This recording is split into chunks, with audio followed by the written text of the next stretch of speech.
আসসালামু আলাইকুম, সবাইকে স্বাগতম। আজকে আমি আপনাদের মাঝে শেয়ার করব কাঁঠালের বিচি কিভাবে ঘরোয়া কৌশলের মাধ্যমে ঘষা মাজা ছাড়াই কাঁঠালের বিচি খুব সহজে দবদবে সাদা ও পরিষ্কার করবেন। আজকের ভিডিওতে থাকছে এটা। কুকিং লাইফস্টাইল চ্যানেলে সবাইকে স্বাগতম। বন্ধুরা, ভিডিওটি সবাই প্রথম থেকে শেষ পর্যন্ত দেখার অনুরোধ রইল। কেউ স্কিপ করবে না। স্কিপ করলে কিন্তু কেউ বুঝতে পারবে না আমি কিভাবে আজকের এই কাঁঠালের বিচি কিভাবে পরিষ্কার করব ঘষা মাজা ছাড়া। তাহলে আপনারা প্রথম থেকে শেষ পর্যন্ত দেখতে থাকতে হবে।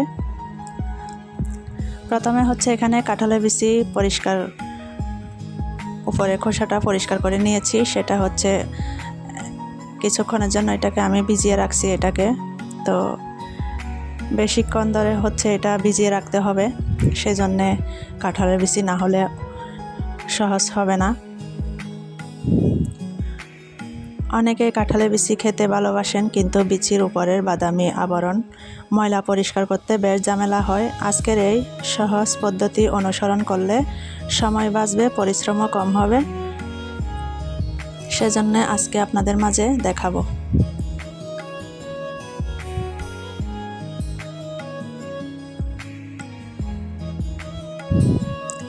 এখন আসল কৌশলটি বলছি। এটি পাত্রে হচ্ছে অনেকক্ষণ ধরে একটা বাটিতে হচ্ছে এটাকে আমি ভিজিয়ে রাখলাম লেবুর রস আর গরম পানি দিয়ে। এর মধ্যে চাইলে আপনারা বেকিং সোডাও ইউজ করতে পারেন। এটা যখন বেশি সময় ধরে ভিজিয়ে রাখা হবে তাহলে লাল আবরণটা ওটা সহজ হয়ে যাবে। এভাবে করে হচ্ছে আমি কিছুক্ষণ ঘষে ঘষে আস্তে আস্তে হাত দিয়ে নখ দিয়ে এভাবে ঘষা দিতেছি। ঘষা দিলে হচ্ছে কিছু অংশ উঠে যাইতেছে। যেহেতু এটা আমি রাতে ভিজিয়ে রাখছি এই বিচিটা।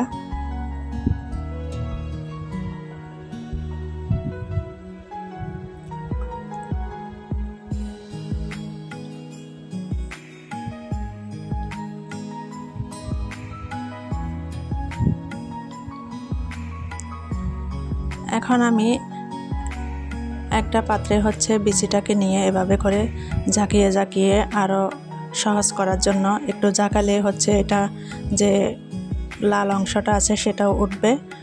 সবগুলা না উঠলেও হচ্ছে এভাবে করে অল্প অল্প করে হচ্ছে আমি ঝাঁকিয়ে দিলেই কিছু কিছু অংশ উঠে আসবে। তো আজকের এই টিপস আপনাদের অবশ্যই ভালো লাগবে।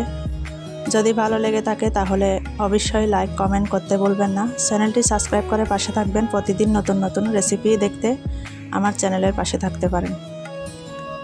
যদি বেশি ভালো লাগে তাহলে তোমাদের বন্ধুদের মাঝে শেয়ার করে দিতে পারো। তোমাদের একটা শেয়ারে আমার অনেক উপকৃত হবে।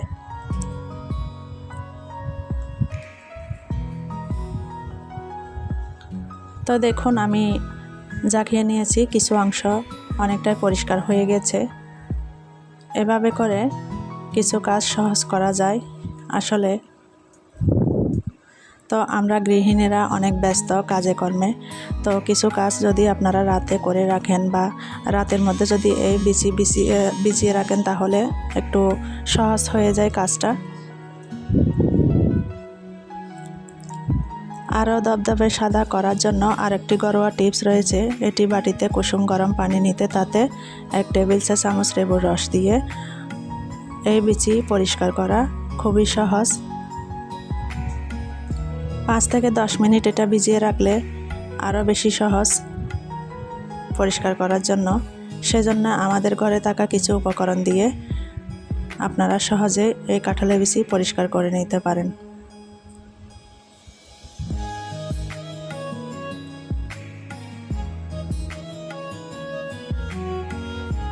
অনেকে আছে বেকিং সোডা ব্যবহার করেন। যদি ব্যবহার করতে চান তাহলে আধা লিটার পানিতে পাত্র বা বেকিং সোডা মিশিয়ে 4 থেকে 3-4 মিনিট ভিজিয়ে রাখতে পারেন।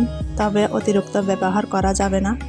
এতে বিচির স্বাভাবিক স্বাদ কিছুটা পরিবর্তন হতে পারে। এখন একটি গুরুত্বপূর্ণ বিষয় হলো কাঁঠালের বিচি পরিষ্কার করার সময় খুব বেশি ঘষাঘষি করবেন না। এতে বিচির উপরের অংশ নষ্ট হতে পারে, রান্নার সময় ভেঙে যেতে পারে। সেজন্য বেশি ঘষাঘষি করলে হচ্ছে বেশি নষ্ট হয়ে যেতে পারে। সহজে সুন্দর পরিষ্কার ফল পাওয়া যায়।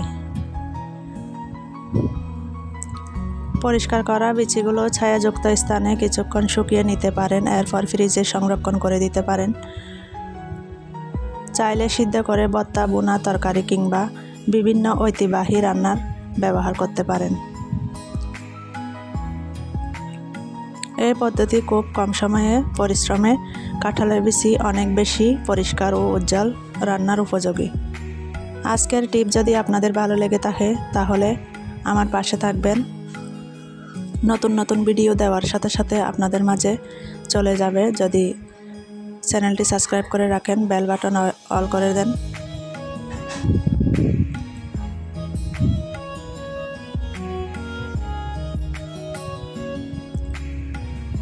তো এই ঘরোয়া পদ্ধতি, ঘরোয়া টিপস আপনাদের কেমন লাগলো বন্ধুরা?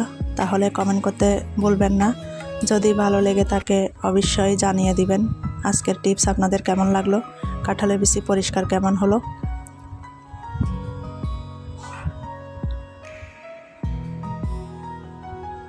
এখন আমার সবগুলো বিচি পরিষ্কার করা হয়ে গেছে। দেখুন মাশাআল্লাহ কতটা সুন্দর করে হয়ে গেছে। এখন আমি একটা বটিতে এভাবে করে কেটে কেটে কিছু জিনিস আপনারা খুব সহজভাবে করতে পারেন। এভাবে করে কেটে আপনারা ফ্রিজেও রেখে দিতে পারেন ভর্তার জন্য। এভাবে করে ছোট ছোট করে দিলে তাড়াতাড়ি সিদ্ধ হয়ে যাবে। তো এটা আমি সিদ্ধ করে নিব, সেজন্য আমি কিছু কাজ সহজ করে নিতেছি বটি দিয়ে। তো বন্ধুরা, যদি ভিডিওর মধ্যে, ভয়েসের মধ্যে, কথার মধ্যে যদি কোনো ভুল ত্রুটি থাকে ক্ষমা সুন্দর দৃষ্টিতে দেখবেন। আশা করি সবার ভালো লেগেছে আজকের এই ভিডিওটি।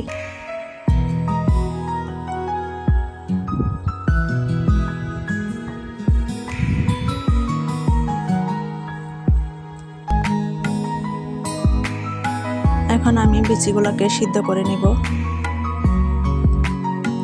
আপনারা চাইলে সিদ্ধ করে ফ্রিজে রেখে দিতে পারেন।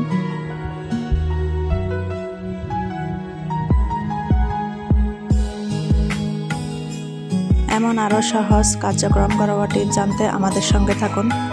তো বন্ধুরা, ভিডিওটি আমি এখানেই শেষ করে দিব আজকের মতো। সবাই ভালো থাকবেন, সুস্থ থাকবেন, নিরাপদে থাকবেন। আমার জন্য সবাই দোয়া করবেন।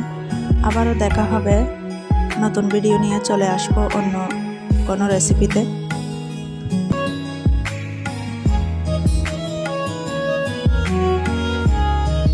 তো সবাই ভালো থাকো। আল্লাহ হাফেজ, টাটা, বাই।